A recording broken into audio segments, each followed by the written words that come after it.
परिबा खर्च तो एबे आकाश छुआ रेट रे अछि आउ सेइथिरे बिना परिबा खर्च रे जदि किछि हमर तरकारी हे जाउछि आमठु बळी की खुशी आउ किए हबो। नमस्कार, जय जगन्नाथ। फूड ऑफ ओडिशा को आपण समस्त को बहुत बहुत स्वागत।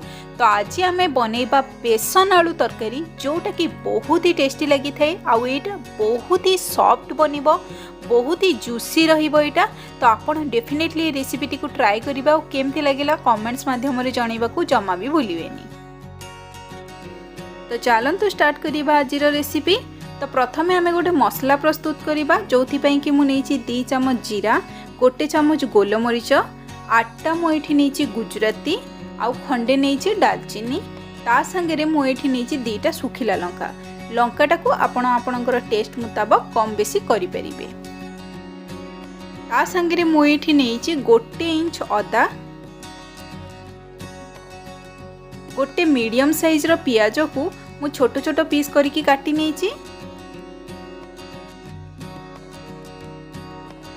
एठी मु गोटे रसुण रो सब कोला बाहर कर नेछि। तो एबे हमें ए सब मसला रो गोटे पेस्ट बनै कि नै आसीबा, तापरे हमें नेक्स्ट प्रोसेस को जिबा। एबे हमर मसलाटा भी प्रस्तुत हे जाइछि। चलंतु याकू साइड करिक रखिबा। एठी मु गोटे बाउल रे 2 कप बेसन नेछि। एबे हमें जो मसला पेस्ट करके रखिथिले से मसला पेस्ट को 2 चम्मच नहीं कि हमें बेसन रे पके दबा। तापरे हमें इथरे गोटे पिंच खाइबा सोडा पकेबा। तापरे हमें इथरे स्वाद अनुसार लूण पके दबा। आउ कलर आसिया पई एथरे हमें हल्का टिके हळदी गुंड पकेबा। एठी गोटे छोट चम्मच मो हळदी गुंड पकेइछि। ता संगे रे हमें गोटे छोट चम्मच लंका गुंड पके देबा। एथिरे हमर जो बैटर रो कलरटा बहुत बढ़िया आसीबो। तापरे हमें एथिरे 2 कप पानी ऐड करिबा। मो एटा नॉर्मल पानी नेछि। नॉर्मल पानी हमें एथिरे 2 कप पूरा एठी मापी कि नउछि। एमती मापी कि आपण पकेइबे। तो ये सब को एबे हमें भलो भाबरे मिक्स करि नबा। मने रखंतु जेति कि बेसन नेबे सेति कि पानी भी देबे सेति। तो ये सब को जेमती कि किछि लम्स न रहिबो सेही भले हमें एटा को भलो भाबरे टिके मिक्स करनबा। एबे हमरो बेसनटा भलो भाबरे मिक्स हे गलानी आउ बैटरटा देखि परथबे केते बढ़िया भाबरे स्मूथ हे कि अछि। तो एमती ही हमकु दरकार। एबे हम या ऊपर गोटे कवर देके याकू छाड़ी दबा 10-15 मिनिट पई। तापरे हमें नेक्स्ट प्रोसेस को जिबा। तो एबे 15 मिनिट हे गलानी। एबे हमें गोटे कढ़ई गरम करिबा और सेइथिरे 1.5 कप हमें पानी नबा जोटा कि हमें टिके गरम हबा को दबा। पानीटा जिमती गरम हे जबो हमें जो बेसन रो बैटरटा करिक रखिथिले से बैटरटा पके दबा। आ एटा को संगे संगे हमें पिठापातिया सहाय्य रे घांटीबा। भलो भाबरे घांटीबा जेमती कि एथिरे लम्स किछि न रहिबो सेही भलिया एटा को घांटीबा। आ जेमती हमें पिठार जंतणी करे ना सेही भलिया ही एटा को करिबा को पड़िबो। तो एथिरे जहा पानी अंश अछि सब मरि जिवो। तापरे हमें जानिबा जे हमर जो जंतणीटा पूरा परफेक्टली हेइछि बोली। तो एठी मु पाखापाखी 5 मिनिट घांटीला परे देखि पारुथिबे हमर जो बेसन रो बैटरटा से पूरा बहलिया हे गलानी। माने हमर जंतणीटा पूरा परफेक्ट अछि। एटा देखंतु एमती पिठापातियारु छाडुनी ता माने हमें जानिले जे ए पूरा परफेक्ट बनिछि। एबे हमें एथिरे 1 चम्मच रिफाइंड तेल पकेइ देबा आ एटा को टिके भलो भाबरे मिक्स करनबा जहा द्वारा कि हमर जंतणीटा आहुरी भी सॉफ्ट हे जिवो। तो एबे तेलटा हमर जंतणी रे भलो भाबरे मिसी गलानी। एबे चलंतु नेक्स्ट प्रोसेस को जिबा। तो मु एठी गोटे प्लेट नेछि। एथिरे एबे हमें टिके तेल दे देबा आ एटा को भलो भाबरे एमती स्प्रेड कर देबा। मु एमती हाथ रे स्प्रेड करछि। आपण चाहिले ब्रश जदि अछि आपणक पाखरे ब्रश रे भी स्प्रेड करि परिबे। तो एबे हमें ये जो बेसन जंतणी करके रखिथिले से जंतणी को ए प्लेट रे सब ढाली देबा।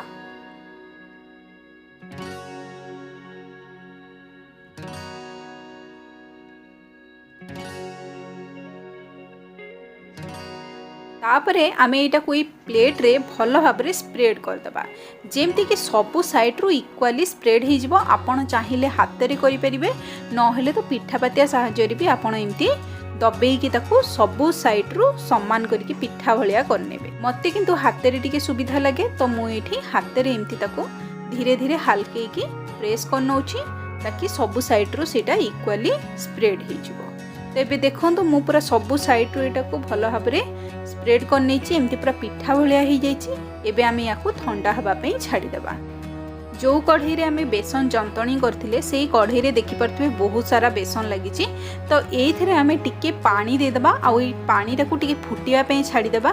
पानी टा जेमती फुटी जिवो साइड रो आमे जो बेसन सब लागिछि ना से बेसन सब बाहर करनबा। एमती देखि परथबे धीरे धीरे एटा टिके जेतेबेले गरम हि जिवो ना सब बेसन एमती छाड़ी जिवो। देखि परथबे केमती छाड़ी जाइछि। तो एबे आमे ए पानी टाकू साइड करिकि रखिबा। एटा हमर तरकारी रे यूज हबो। तो एबे हमरो बेसन जंतणीटा पूरा ठंडा हो जाइए। एबे चलतु एटा को काटी नेबा।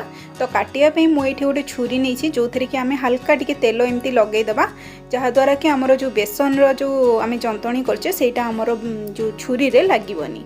तो एबे आमे एटा को एमती छोट छोट पीस करके काटी नेबा। देखंतु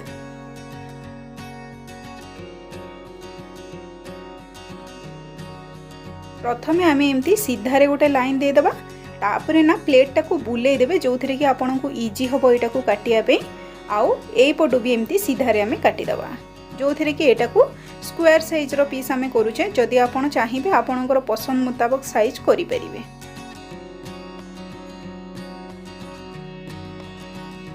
एबे मु याको छोट छोट पीस करके काटी नै छी। चलंतु नेक्स्ट प्रोसेस को जिबा।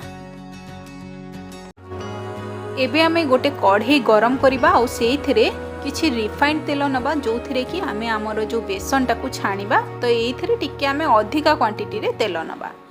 तेलटा आमर गरम हवा भितर आमे जो बेसनटा बनी थिले ना से बेसन भी ठंडा हो जिवो। ठंडा हैला परे आमे देखंतु एटा को बाहर करबा जेतेबेले ये पूरा पनीर भलिया सब पीस हेकी बाहरिबो। देखि परथबे केते सुंदर हेकी सब हेछि। तो एबे मु सब पीस गुडा को बाहर कर नेछि। आउ एमती सब साइज या पीस हेकी सब बाहरी छै आपण माने देखि पारुथबे। तो एमती ही बनिबो। एटा बहुत सॉफ्ट बनिबो आ बहुत ही टेस्टी भी लागिबो। तो चलंतु एबे नेक्स्ट प्रोसेस को जिबा। एबे हमर तेल गरम हो जाइछि। एबे आमे एइथिरे जो बेसन रो पीस गुडा को सब एमती गोटे गोटे की पकेबा। गोटे गोटे की पकेबे एका बेले सब पकेबेनी।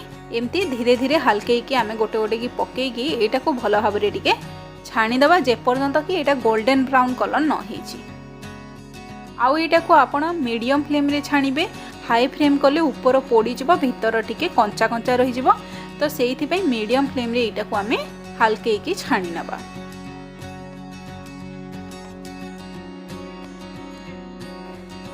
तो एबे मु सब बेसन को एथिरे पकई देछि। तापरे एटा को टिके आमे तळ ऊपर करिके एमती मझिरे मझिरे घांटुथबा नहले गोटे साइड रु पोड़ी जिवो आ गोटे साइड कंचा रही जिवो। तो इक्वाली सब साइड रु फ्राई हेबा पई मझिरे मझिरे आमे याको एपट सेपट करूथबा।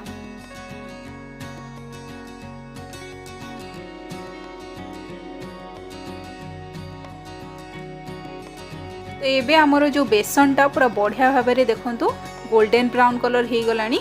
एबे हमें याको प्लेट रे बाहर करी नबा। आउ ए सेम प्रोसेस रे हमें बाकी सब बेसन को भी छाणी नबा। तो ये आमर जो बेसनटा ऊपर टिके खदड़ा देखा जाउथला आपण देखिथिबे किंतु तळु पूरा सॉफ्ट हे कि पूरा बढ़िया स्मूथ हे कि हेथला। तो एबे मु सब बेसन को गोटे प्लेट रे बाहर कर नै छी। आ एठी देखि परथबे केते सुंदर सुंदर पीस हे कि सब बाहरी छी। तो एमिति ही पूरा बढ़िया बनिबो एटा। आपण डेफिनेटली रेसिपीटी को ट्राई करिवे। बढ़िया लागिबो ए रेसिपीटा छोट छुआंगठु नै कि बड़ मानक पर्यंत समस्तंगर पसंद रे आसीबो। तो एबे आमे गोटे कढ़ई गरम करि नेबा। आ सेइथिरे 3 रु 4 चम्मच आमे सोरिष तेल ऐड करिबा। तेलटा जेमती गरम हे जिवो आमे सेइथिरे गोटे तेजपत्र पकेइ देबा। तापरे आमे एइथिरे मु एठी रखिछि काटिकी गोटे पियाज जोटा कि मु लंबा लंबा करिकी काटि नेछि। से पियाज को आमे एइथिरे पकेइ देबा। आ एटा को टिके गोल्डन ब्राउन कलर हबा जाय भाजी नेबा। तो एमती मझिरे मझिरे आमे एटा को चलौथबा नहले तो गोटे साइड रु पोड़ी जिवो आ गोटे साइड रु कंचा रही जिवो। तो एबे देखंतु इक्वाली एटा भलो भाबरे फ्राई हे गलानी। एबे आमे एइथिरे जो बाटी की रखिथिले सब मसला ना से मसला को एइथिरे पकेइ देबा। तापरे आमे एइथिरे टिके पानी ऐड कर देबा। से जो गिनारे मु रखिथिली मसलाटा से गिनारे ही पानी हल्का टिके ऐड कर देली। तापरे आमे एटा को भलो भाबरे टिके मिक्स करि नबा। एबे आमे एइथिरे स्वाद अनुसार लूण पकेइ देबा।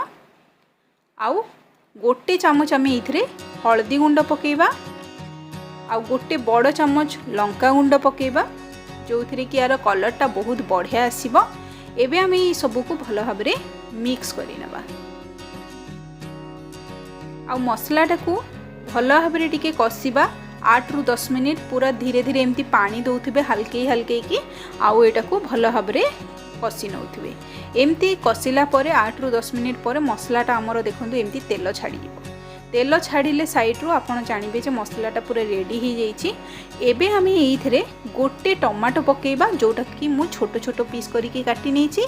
एबे आम टमाटो पकेला पर मसला रे टमाटोटा को भल भाव कषि नेबा जेपर्यंत कि टमाटोटा टिके सॉफ्ट न हो जाइए। एबे आम हल्का टिके पानी ऐड करदबा नहले मसलाटा तळु लागी जिबार चांस थाए। तो धीरे धीरे एमती पानी दे दे मसलाटा को भल भाव आम कषिबा।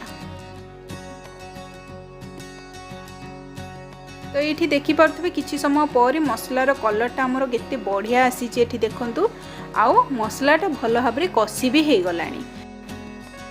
ये मु 2टा मीडियम साइज आलू को एमती छोट छोट पीस करके काटी नहीं कि ताकू सिझे देछि। एबे आमे ये आलू को एथिरे पकेई दबा आउ एटा को भल भाव टिके कषि नेबा जेमती कि आलू भितर सब मसलाटा भल भाव भेदी जीवो। तो 2 ରୁ 3 मिनिट एटा को भल भाव कषि नेबा। एबे 2 ରୁ 3 मिनिट हो जाइए आ आलूटा भल भाव आमर कषि हो गलानी। एबे आमे ये पानी ऐड करबा। तो मु एठी 2 ग्लास पाखापाखी पानी दूची आउ एटा को टिके भल भाव मिक्स करनौची। आपणकर तरकारी ग्रेवी जेतिकी रिक्वायरमेंट थिबो ताठू टिके अधिका पानी देबे कहीं ना बेसनटा बहुत पानी पी थाए। तो से हिसाब रे आपण पानीटा को टिके अधिका क्वांटिटी करके पकेबे। एबे आम से जो कढ़ई आमर लगी बेसन सबू से बेसन को ये पकईदबा जो थे कि आमर ग्रेवीटा बहुत बढ़िया बनिबो। तो यहाँ को भल भाव मिक्स करदबा और टिके फुटियापी छाड़ीदेबा। जेमती पानीटा भल भाव फुटीज आम जो बेसनटा रखी थे छाणिकी से बेसनटा को ये पकईदबा आउ एटा को भल भाव मिक्स करनेबा। तापरे आम यहाँ को बेसी नाई 2 ରୁ 3 मिनिट हाई आंचरे फुटियापी छाड़ीदेबा।